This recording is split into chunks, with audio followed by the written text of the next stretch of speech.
Bah, ça sert à quoi ça? Bon, on a tous remarqué ce truc-là sur nos sweats, je parle du triangle, pas du micro-cravate, tu auras compris. Depuis que je suis vraiment tout petit, je me demande à quoi ça sert ce truc. Du coup, est-ce que ça a une utilité? Réponse maintenant.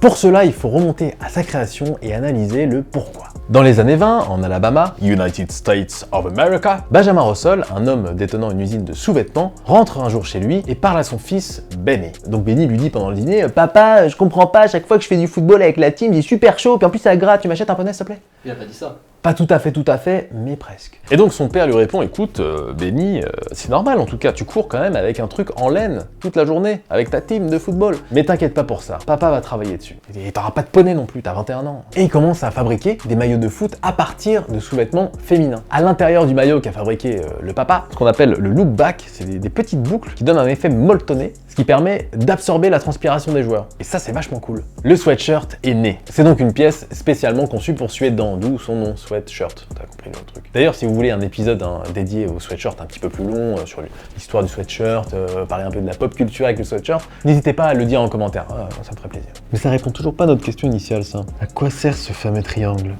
Eh bien, figurez-vous qu'il a une utilité, sinon on serait pas là pour en parler. Bon, en tout cas à l'époque, quand on faisait du sport avec. Les pointards l'appelleront V-Stitch, moi je l'appelle V-Chelou du col qui n'a rien à faire ici, mais qui est quand même vachement cool visuellement. En fait, à la base, il était fait pour récolter la transpiration du cou et la centraliser dans un seul et même endroit, le petit triangle, pour ne pas ressembler à un gros dégueulasse après un match de foot, quoi. On dit aussi qu'il permet au col de réduire sa déformation lorsqu'il est tiré par un joueur pas sympa, par exemple. Ouh, tu m'as tiré le col. Du coup, à quoi ça sert aujourd'hui? Bah pas à grand chose finalement, puisqu'on fait plus trop de sport avec un sweat en molleton.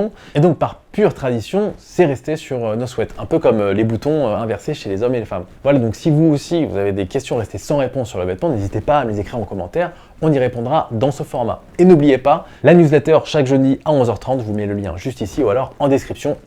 Ciao!